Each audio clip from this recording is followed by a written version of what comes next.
Hello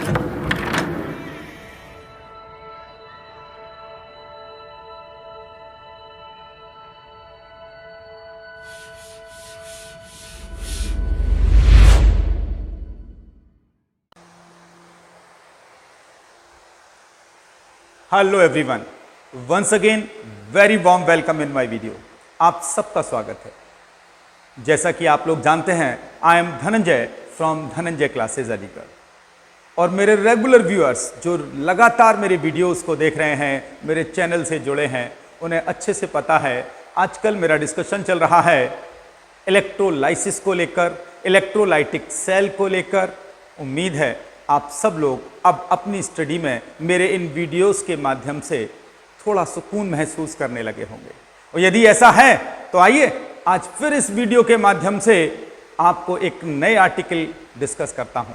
और उस article का नाम है फैराडे लॉ, यानी कि फैराडे का नियम। इस आर्टिकल पर आगे जाऊं, सबसे पहले यह डिस्कशन करना चाहूंगा आपके साथ, what is the importance of Faraday law. आखिर हम इस फैराडे नियम को पढ़ने क्यों जा रहे हैं? तो आप अच्छे से जानते हैं कि जब हमने इलेक्ट्रोलाइसिस प्रोसेस की थी, जब हमने वैद्युत अपघटन की क्रिया की थी, तब मैंने आपको बताया था कि हम इसके अंदर एक विद्युत अपघटनी सेल लेते हैं और किसी विद्युत अपघट्य का या तो जलीय विलयन या उसकी गलित अवस्था को लेकर उसमें 2 इलेक्ट्रोड लगाते हैं और उसमें विद्युत धारा प्रवाहित करते हैं। उम्मीद है याद आ गया होगा। और ऐसा करने पर क्या हुआ था? एनोड और कैथोड पर कुछ केमिकल प्रोसेस हुई थी, कुछ रासायनिक अभिक्रियाएं हुई थी, जिन्हें याद करिए मैंने आपको प्राथमिक यानी प्राइमरी रिएक्शन और द्वितीयक सेकेंडरी रिएक्शन कहा था।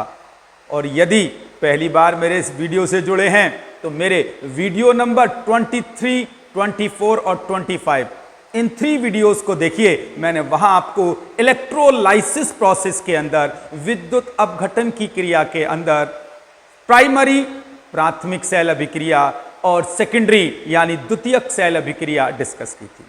तो माय डियर, उन रिएक्शंस में हमने ये पाया था कि इलेक्ट्रोड्स पर यानी कैथोड और एनोड पर कुछ स्पेसिफिक रिएक्शंस हुई, जिसके फलस्वरूप कैथोड और एनोड पर कुछ विद्युत अपघट्य यानी इलेक्ट्रोलाइट का अपघटन के पश्चात, टूटने के पश्चात कुछ पार्ट एकत्रित हुआ।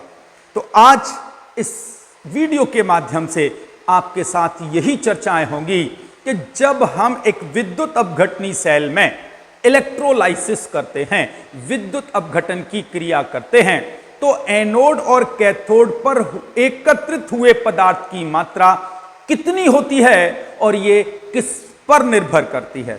तो आइए, इसे समझाया था हमारे यहां एक बहुत ही ग्रेट साइंटिस्ट माइकल फैराडे ने।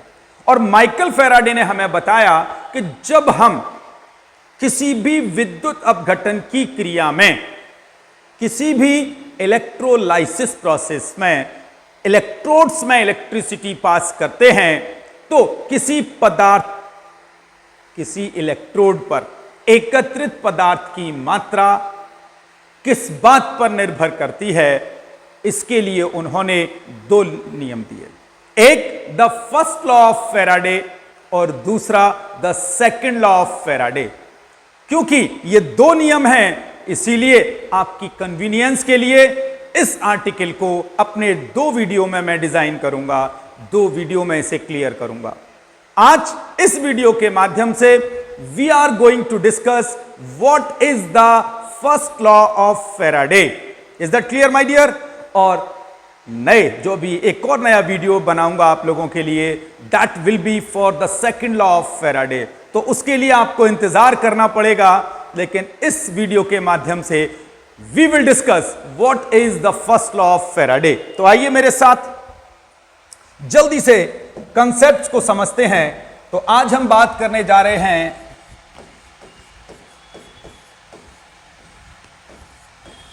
फैराडे के नियम। और जो मेरे सीबीएसई और आईसीएसई वाले स्टूडेंट हैं, वो फैराडेज लॉ लॉ है किस बात का? Of electrolysis. तो माय डियर, इस वीडियो के माध्यम से आज हम फैराडे के विद्युत अपघटन के नियम पढ़ेंगे।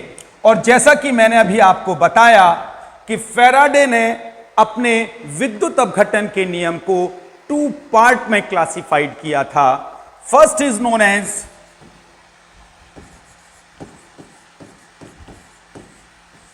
फैराडे का प्रथम नियम, जिसे आप इंग्लिश में कहते हैं first law of Faraday, and the second is as usual my dear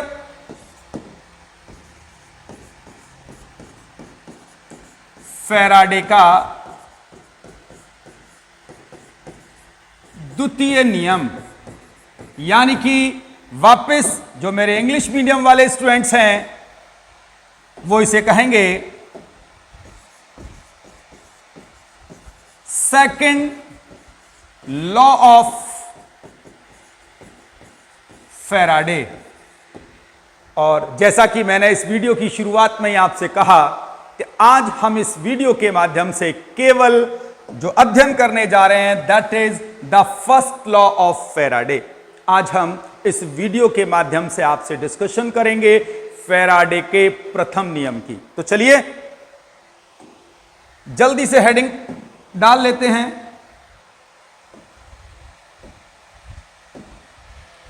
क्या है हमारी हेडिंग?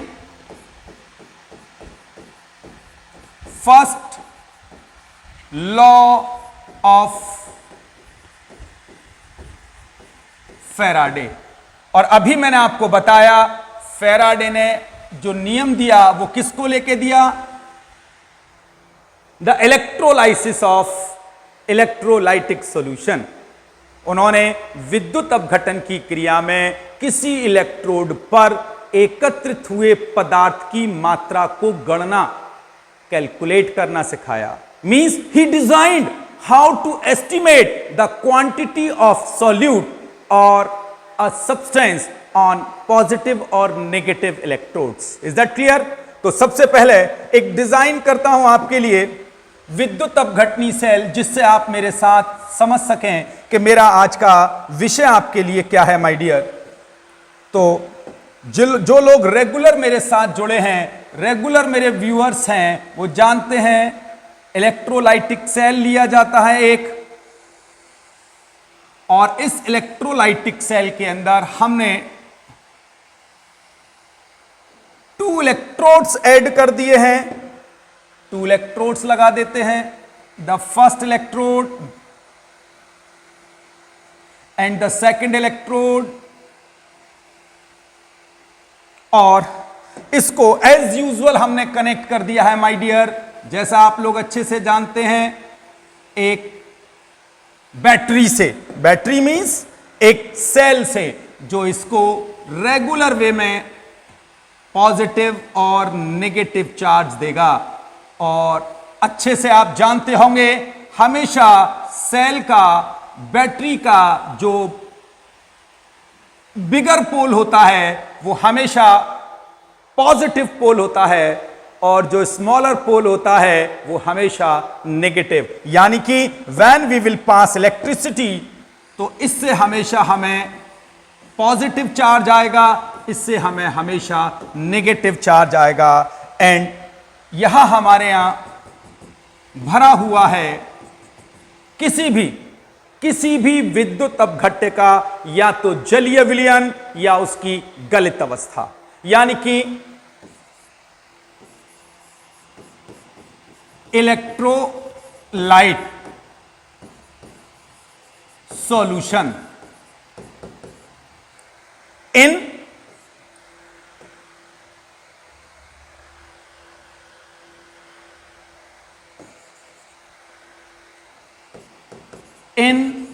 वाटर।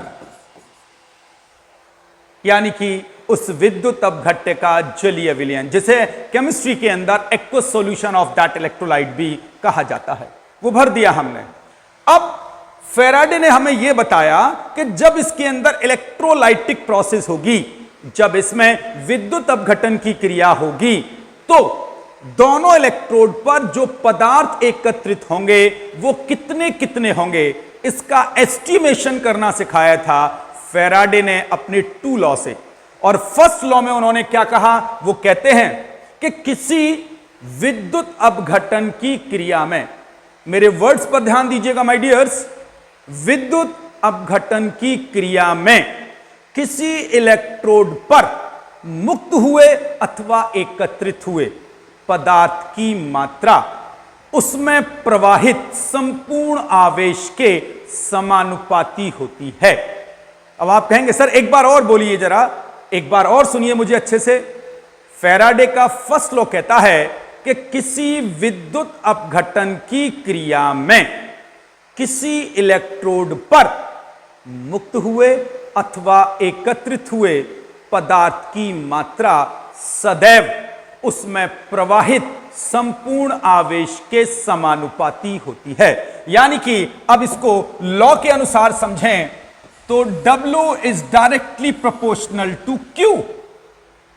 यहां W क्या है, उस पदार्थ की मात्रा जो कैथोड या एनोड पर एकत्रित हो रहा है, और Q क्या है, वो आवेश जो इस सेल द्वारा विद्युत अपघटन की क्रिया के लिए इलेक्ट्रोड को दिया गया। So Q is the charge that is supplied by battery in electrolytic cell and W is the mass in gram of electrolytes. ठीक है, क्लियर हो गई मेरी बात। तो अब आप लोग मैथमेटिक्स के अनुसार जानते होंगे, जब हम एक प्रोपोर्शनैलिटी का चिन्ह हटाते हैं तो वहां एक कांस्टेंट आता है। तो हियर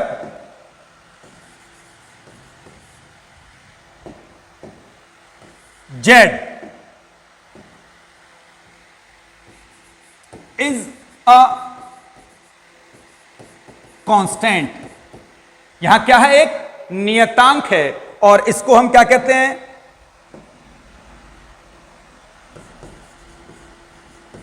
दैट इज इलेक्ट्रोकेमिकल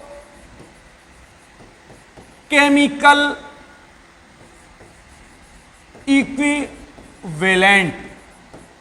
अब मेरे हिंदी भाषी स्टूडेंट कहेंगे सर इसे हिंदी में क्या कहते हैं, तो उनके लिए जेड यहां वैद्युत रासायनिक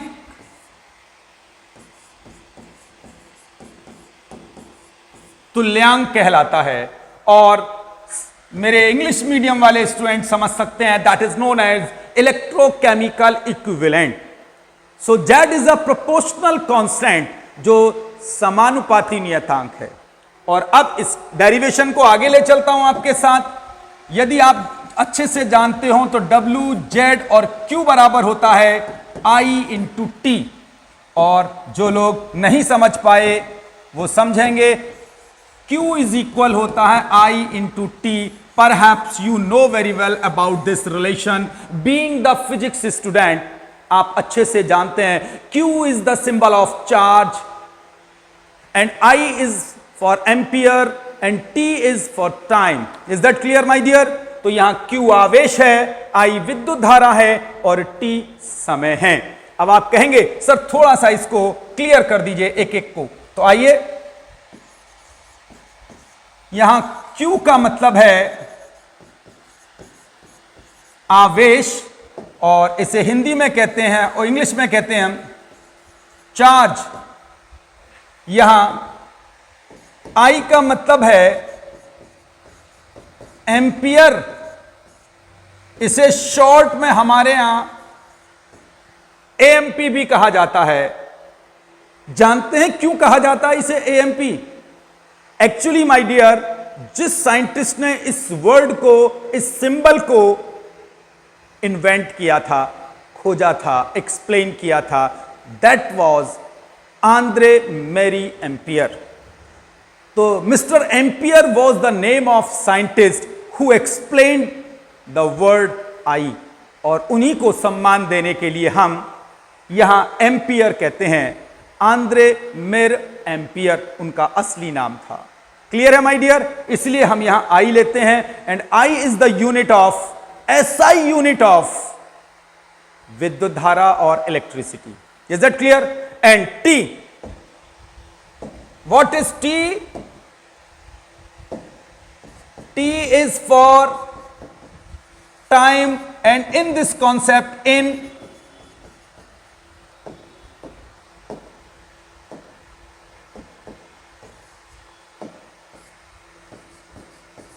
सेकेंड, तो यहां टाइम सेकेंड में लेना चाहिए आपको। उम्मीद है समझ गए होंगे। तो यदि आपको किसी विद्युत अपघटन की क्रिया में किसी इलेक्ट्रोड पर एकत्रित पदार्थ की मात्रा ज्ञात करनी है, तो आप इस फॉर्मूले का यूज करेंगे, जहां Z बता चुका हूं एक प्रोपोर्शनल कांस्टेंट है, जिसको कहते हैं हम इलेक्ट्रोकेमिकल इक्विवेलेंट और वैद्युत रासायनिक तुल्यांक, और Q जिसे हम चार्ज कहते हैं, जिसकी यूनिट कूलाम होती है। उम्मीद है लिख देता हूं आपको, शायद सुविधा रहेगी इस आर्टिकल को समझने के लिए।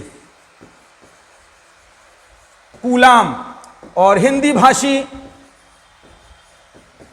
ऐसे समझ सकते हैं इस वर्ड कूलाम को। ठीक है, तो आप इस प्रकार इलेक्ट्रोड पर एकत्रित पदार्थ की मात्रा निकाल सकते हैं। लेकिन अब भी मेरे कई सारे व्यूअर्स ऐसे हैं जो शायद मेरे इस टर्म से अभी खुश नहीं है। सर ये समझ नहीं आ रहा ये जेड क्या है और हम इसे कैसे डिफाइन करेंगे। तो आइए आपके इस स्ट्रेस को भी खत्म कर देता हूं इसी लेक्चर के अंदर। तो अब सवाल है सर व्हाट इज जेड, यहां जेड क्या है। तो यदि केवल इसको एक सिंबल में डिफाइन करना होता तो I can say Z is a proportional constant, एक समानुपाती नियतांक है, और इसे हम वैद्युत रासायनिक तुल्यांक कहते हैं। अब आप कहेंगे सर ये तो हम भी जानते हैं कि जब हम किसी प्रोपोर्शनैलिटी को चिन्ह को हटाते हैं तो वहां एक कांस्टेंट आता है। लेकिन sir if someone is asking the definition of electrochemical equivalent then what we should say, अब हमें क्या कहना चाहिए यदि कोई हमसे इसकी परिभाषा पूछ ले। तो आइए इस परिभाषा को भी समझने की कोशिश करते हैं। जल्दी से एक नया पेज लेते हैं और वापस अपने उस फर्स्ट लॉ ऑफ फैराडे को लिख लेते हैं। W is equal Z into I into T, and now we are going to develop the definition of Z. तो क्या करेंगे, जेड निकाल लेते हैं। जेड बराबर हो गया W upon I into T. Is that clear my dear? Suppose करिए let I is equal 1 ampere है और T इज इक्वल 1 सेकेंड है, 1 सेकेंड है। तो गौर से देखिएगा, Z बराबर होगा W अपॉन 1 इंटू 1, यानी कि Z बराबर W होगा। हां या ना? तो my dear, by this derivation now we are capable to generate the definition of Z. अब हम जेड को डिफाइन कर सकते हैं। तो आइए जेड कैसे डिफाइन करेंगे। किसी विद्युत अपघटन की क्रिया में, किसी विद्युत अपघटन की क्रिया में 1 एम्पियर की विद्युत धारा 1 सेकेंड तक प्रवाहित करने पर इलेक्ट्रोड पर एकत्रित अथवा मुक्त हुए पदार्थ की मात्रा उसका विद्युत रासायनिक तुल्यांक कहलाता है, and it is denoted by word capital Z. Is that clear? तो इसके लिए हम किससे इसे निरूपित करते हैं? जेड से। अब आप कहेंगे सर एक बार और इसको डिफाइन कर दीजिए। तो वापस आइए मेरे साथ। Someone is asking what is the meaning of Z and we are going to design it. यदि हम देखें तो फर्स्ट लॉ ऑफ फैराडे कहता है W is equal Z is into I into T, we have discussed. और Z बराबर क्या हो गया according to the mathematics, W upon I into T, and if we are taking I for 1 ampere and T for 1 second. यदि हम इस calculation में 1 ampere की धारा 1 सेकंड तक प्रवाहित करें तो Z बराबर हो जाएगा W।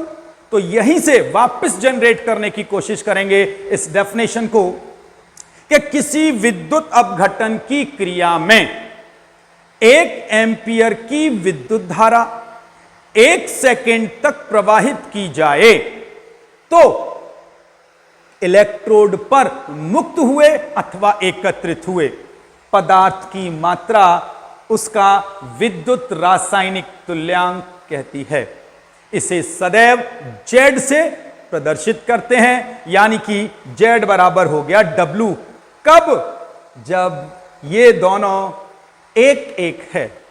तो उम्मीद है इस वीडियो के माध्यम से आपने the first law of Faraday सीख लिया और फैराडे लॉ की इंपॉर्टेंस भी जान ली होगी कि what is the importance of Faraday law. तो उम्मीद करता हूं ये वीडियो आपको फर्स्ट लॉ क्लियर कर चुका होगा। तो अपनी वाणी को यहीं विराम दूंगा। अगले वीडियो में फिर सेकंड लॉ ऑफ फैराडे आपके साथ डिस्कस करूंगा। तब तक के लिए नमस्कार। Thank you very much.